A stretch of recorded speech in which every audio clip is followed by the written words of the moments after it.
Hello everyone. तो पिछली class में हमने ये टेबल पढ़ी थी। आज हम पढ़ेंगे class cyclostomata, chondrichthyes and osteichthyes के बारे में। तो सबसे पहले स्टार्ट करते हैं क्लास साइक्लोस्टोमाटा से। All are ectoparasites on some fishes. Now ectoparasite का मतलब क्या हुआ कि ये जो एनिमल्स हैं वो दूसरे एनिमल्स की आउटर बॉडी के साथ अटैच होते हैं, जैसे कि यहां पर आप देख पा रहे होंगे। इनकी बॉडी कैसी होती है? तो इलोंगेटेड बॉडी हमें देखने को मिलती है, मतलब लंबी बॉडी, लॉन्ग बॉडी हमें देखने को मिलती है। यहां पर हमें 6 to 15 pairs of gill slits देखने को मिलते हैं। नाउ ये हेल्प करते हैं रेस्पिरेशन में। सर्कुलर सकिंग माउथ देखने को मिलता है एंड यहां पे जॉ प्रेजेंट नहीं होते हैं। साइक्लोस्टोमाटा में हमें स्केल्स भी देखने को नहीं मिलते हैं एंड पेयर्ड फिन्स भी देखने को नहीं मिलते हैं। Cranium and vertebral column cartilaginous. तो इनमें जो क्रेनियम है एंड जो वर्टिब्रल कॉलम है वो कैसी है? कार्टिलेजिनस है। कार्टिलेजिनस का मतलब हुआ कि ये बनी हुई है कार्टिलेज से। सर्कुलेशन क्लोज टाइप का हमें देखने को मिलता है। साइक्लोस्टोमाटा मैराइन हैबिटेट में हमें देखने को मिलते हैं, मगर स्पॉनिंग के लिए ये माइग्रेट करते हैं फ्रेश वाटर में। स्पॉनिंग का मतलब होता है रिलीज ऑफ गैमेट्स। तो गैमेट्स रिलीज करने के लिए ये माइग्रेट करते हैं फ्रेश वाटर में एंड स्पॉनिंग के बाद ये मर जाते हैं, इनकी डेथ हो जाती है।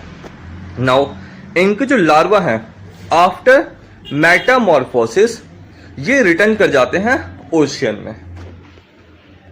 मेटामॉर्फोसिस का मतलब क्या हुआ कि जो लार्वल फॉर्म है वो कन्वर्ट होती है एडल्ट फॉर्म में। एंड एग्जाम्पल क्या है साइक्लोस्टोमाटा से? तो साइक्लोस्टोमाटा के एग्जाम्पल हैं पैट्रोमाइजोन, जिसको हम कॉमनली लैम्प्री कहते हैं, एंड माइजिंग, जिसको हम कॉमनली हैगफिश कहते हैं। अब हम पढ़ते हैं क्लास कॉन्ड्रिक्थिस के बारे में। Marine animals with streamline body. तो कॉन्ड्रिक्थिस भी मैराइन एनिमल्स हैं एंड यहां पर हमें स्ट्रीमलाइन बॉडी देखने को मिलती है।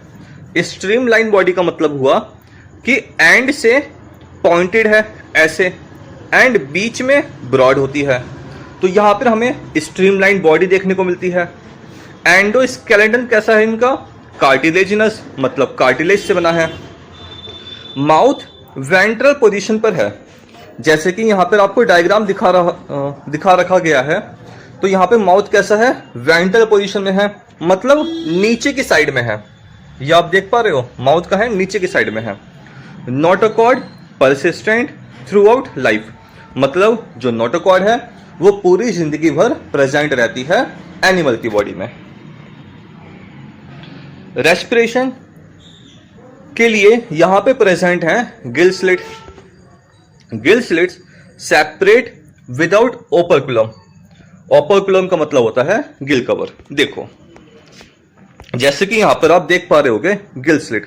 तो गिल स्लिट कैसे हैं?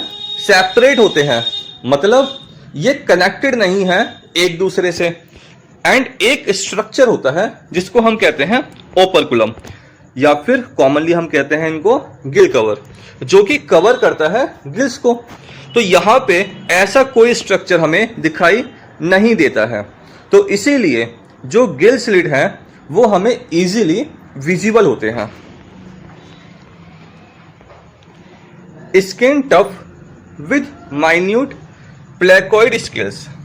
इंपॉर्टेंट पॉइंट है। देखो स्केल्स क्या होते हैं? फिश में, रेप्टाइल्स में हमें स्मॉल स्ट्रक्चर देखने को मिलते हैं जो कि कवर करते हैं स्किन को, एंड इन स्ट्रक्चर को हम कहते हैं स्केल्स।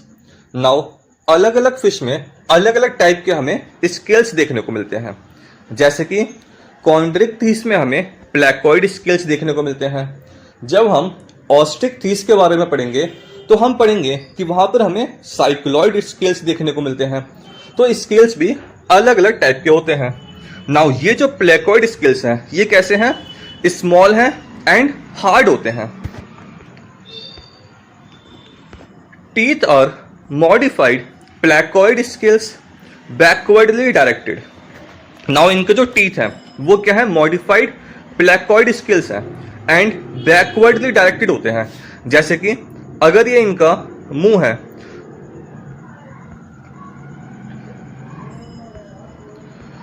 डायग्राम बनाता हूं जरा। अगर ये इनका मुंह है तो टीथ कैसे होंगे, बैकवर्डली डायरेक्टेड होंगे ऐसे,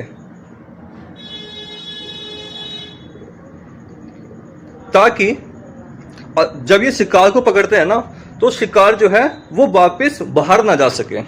तो इनके जो टीथ हैं वो पीछे की साइड में डायरेक्टेड होते हैं। जॉस वेरी पावरफुल एंड इनके जो जॉ होते हैं वो बहुत ही ज्यादा पावरफुल होते हैं।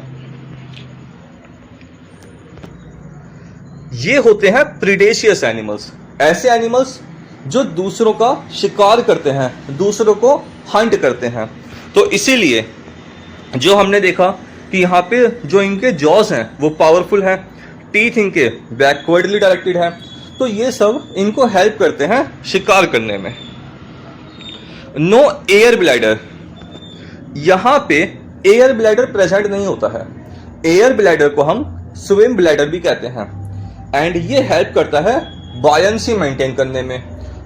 मतलब क्या हुआ इसका, कि ये एनिमल को हेल्प करता है पानी के अंदर राइज करने में या फिर सिंक करने में।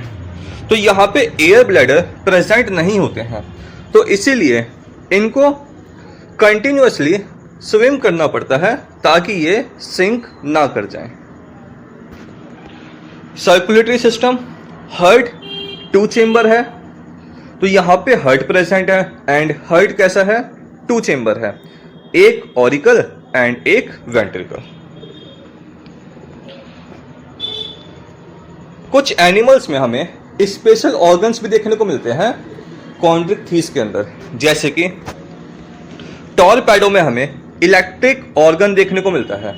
नाउ ये क्या करता है, ये इलेक्ट्रिक शॉक देता है दूसरे एनिमल को, तो बेसिकली ये हेल्प करता है डिफेंस में एंड कैप्चर ऑफ प्रे में। ट्राइगन में हमें पॉइजन स्टिंग देखने को मिलती है। नाउ टेम्परेचर, तो ये होते हैं कोल्ड ब्लडेड एनिमल्स, मतलब ये अपनी बॉडी का टेम्परेचर को रेगुलेट नहीं कर सकते हैं एंड कोल्ड ब्लडेड एनिमल्स को हम कहते हैं पॉइक्लोथर्मस। सेक्सेस सेपरेट होते हैं। मेल के पेल्विक फिन्स पे क्लैस्पर्स प्रेजेंट होते हैं एंड क्लैस्पर्स का यूज होता है during the copulation. Fertilisation internal होती है एंड ज्यादातर ये होते हैं विविपेरस। नाउ एग्जाम्पल क्या है इनके, तो एग्जाम्पल है स्कोल्यूडन जिसको हम कॉमनली डॉगफिश कहते हैं, प्रिस्टिस जिसको हम कॉमनली सॉफिश कहते हैं, कैरोडन जिसको हम ग्रेट व्हाइट शार्क कहते हैं, ट्राइगन जिसको हम स्टिंगरे कहते हैं, टॉरपेडो जिसको हम इलेक्ट्रिक रे भी कहते हैं। नाउ अब हम पढ़ते हैं क्लास ऑस्ट्रिक्थिस के बारे में। ये मैराइन भी हो सकते हैं एंड फ्रेश वाटर भी हो सकते हैं। यहां पर हमें बोनी एंडोस्केलेटन देखने को मिल रहा है, मतलब इनका जो एंडोस्केलेटन है वो बना है बोन्स से। यहां पे भी हमें स्ट्रीमलाइन बॉडी देखने को मिलती है, जैसा कि कॉन्ड्रिक्थिस में हमें देखने को मिल रही थी। माउथ मोस्टली टर्मिनल पोजीशन पे प्रेजेंट होता है।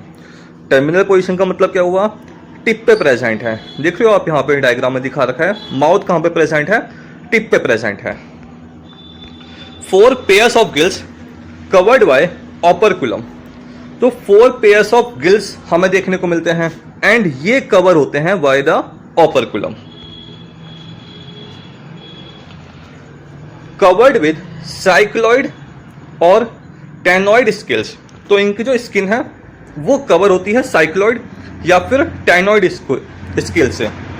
नाउ साइक्लॉइड स्केल्स में क्या होता है, ये स्मॉल है एंड यहाँ पर हमें जो एजिस हैं वो स्मूथ दिखाई देती हैं, जबकि जो टेनॉइड स्केल्स हैं ये भी स्मॉल हैं, मगर एजेस जो हैं वहां पर हमें प्रोजेक्शंस दिखाई देते हैं।